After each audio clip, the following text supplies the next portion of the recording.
Hi, I'm Jonathan Glazier. Welcome to my YouTube channel and my review of Premium FX info bars.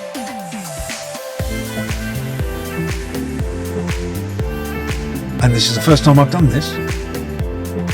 So I'm using OBS, and as you can see, I've got FCP up here. But first of all, I'm going to go to Chrome, and if I can ever find it, there we are, there's Chrome, and show you this is FXFACTORY.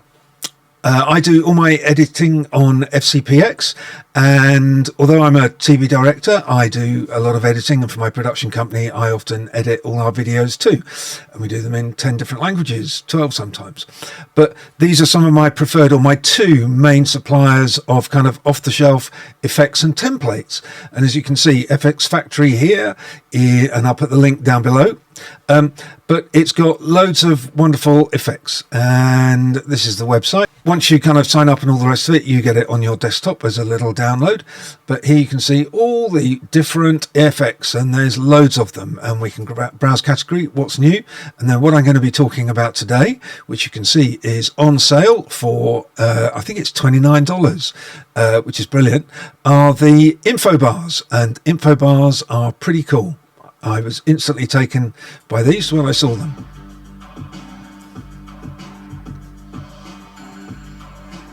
And these are the info bars.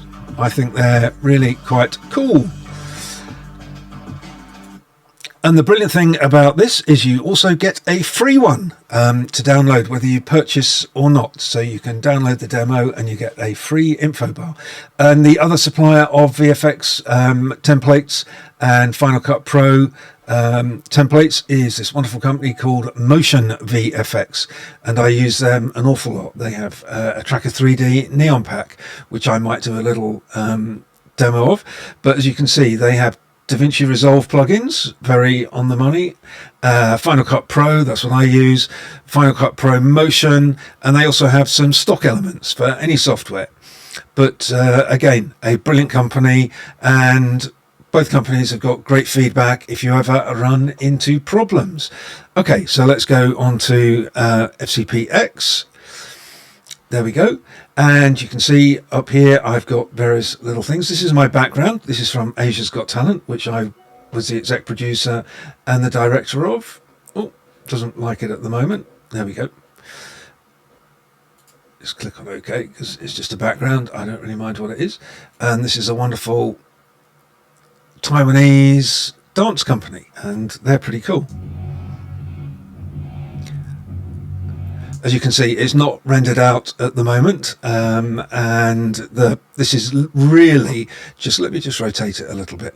This is really a rehearsal video, so it's nothing to write home about in terms of quality, but it's just so that I can camera script, so I can actually camera script, or at least learn the routine, so that when we come to perform it, I can follow what's going on and hopefully point the cameras in the right direction.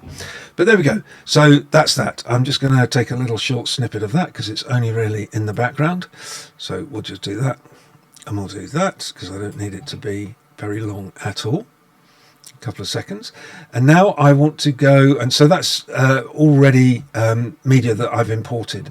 I'm now going to go to the titles up here, and then I'm going to, I should have done this beforehand, shouldn't I? And it's called Premium Effects, so that will be under P, and when you're dyslexic, that's not very helpful, but there we are, info bar. And as you can see, this is the free one up here. But then I can choose one of these to drag onto my timeline. So I want one that starts off, let's say here at an angle. There we go. You can see there's lots of different ones, and they're all starting positions, but you can easily change these once you get up to once you get into it, and I'll show you that now. So I just drag that straight on my timeline like that. I can shorten this a bit more so we don't have hours of stuff either side. And if I play that, you will see what happens. Here it comes. Look at that. Almost by magic, it splits the screen, as you can see that moved beautifully, and then it puts this info bar in there, and it will close it up again at the end. Poof. I love that effect, and I think it's very cool. And as I say, there's lots of different ones here that are presets, but obviously you're going to want to change the information. So we click here, and then we go over to the premium effects, and you can change whether you have the build in or build out, whether it actually splits the media, so whether it splits what it's on top of. You can adjust the size of the info bar and the text size within the info bar. And of course, you can change all of that. Actually, there's a really cool one. So maybe I'm going to change it for one with a logo. Now, I found that yesterday. Where is it? You can see all these different ones here. So there's a travel one there. There's this one here. Oh, there it is. I'm going to use this one instead. So dead easy. Just delete that one. Drag this one down. And you can see it's now changed for that. I want to move it over a little bit so that the splits look a bit better. So I can just, there we go, X position. There's an on-screen control as well. So if I want to, I can move it here.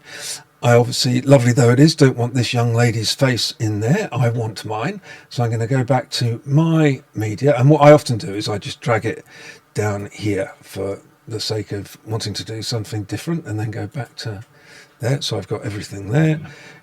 Select my effect, and then in the drop zone I'm going to select the picture of me, and there we have it. I'm there. Apply clip. Obviously I'm the wrong size, so I can just reduce myself in the box there. That's probably about the right size, but then I can also reduce and bring the Y down a little bit, so I move slightly down, and there we are. That's me. Then I can change the outline color, and in my color picker I've got my branded outlines of the moment, and that's Very Perry, which is the color of the year. So let's have that for the outline round here, but that clearly isn't showing up terribly well against the background of the entire bar. So let's have a look. That's down here somewhere. So you can see there's all sorts of 3D extrude, which puts that sort of thing onto it. But let's change the whole background color. Where is it? Oh, there it is, up there at the very top. Of course it is.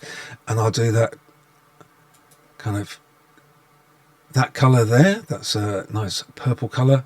I quite like that because it contrasts nicely with this. And you can change almost anything you like in all of this. I can change the drop zone size, so I can make myself bigger. Obviously I can put my handle in there, which is at Jonathan Glazier. Spell my name right, Glazier. I don't like that font. It's a bit too jokey for my taste, so I can change the font, and I'm going to use where is it? AL Bayan. There we go. I like that because it's nice and clear. Vlog episode, that's fine. I'm not really that bothered about that, although I happen to know I'm on my vlog 45. So all of this in there, and then underneath here I'm going to type tvdirector because that's what I am. And again, don't like that font particularly, so we'll do Calibri. That's fine. The only thing I haven't been able to do is slightly make that less opaque. There doesn't seem to be something to do that. Hang on, let's just wind the color down. Red, green, grey position. No. No, nothing I can seem to do about that at this precise moment in time. Maybe I'll have a look, but I can put a drop shadow on it all. And you can see that 45 goes a bit darker there. I can put a slight glow on it, which is all very lovely. And there we are. That is my info bar. Sorry, just move that.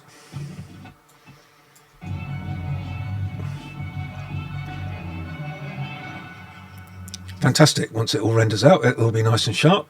I can delete that now. One of the things that I did just want to show you quickly is what happens if you, let's say you want to put a bug in the corner of the screen. So that's one of my logos.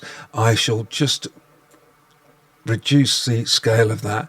Now the bug, or the on-screen graphic, is often in the corner like that, and it runs along there.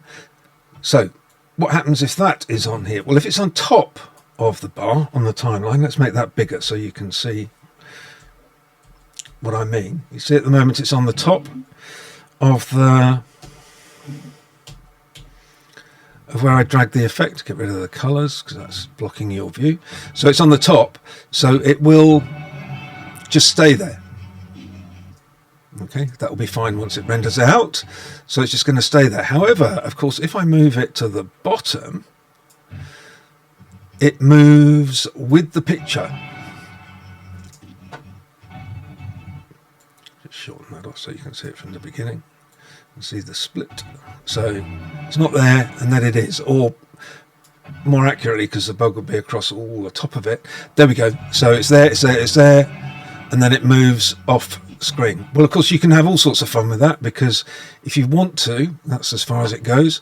You could move it into there, and then it'll just move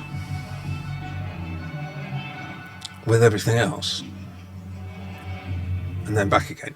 But whatever, you get the general idea. Info bars from FXFACTORY, one of the great effects suppliers to the industry, along with motionvfx, which I both thoroughly recommend. Let's see if I can go back full frame now. I can. And now I'm going to check the recording for my first little on-screen review of editing and some of the stuff that I do to pass the time of day, and great fun it is too. Thanks. If you want to subscribe to my channel, all the normal links are downstairs. You can find down below. You can find me on social media, and that's it.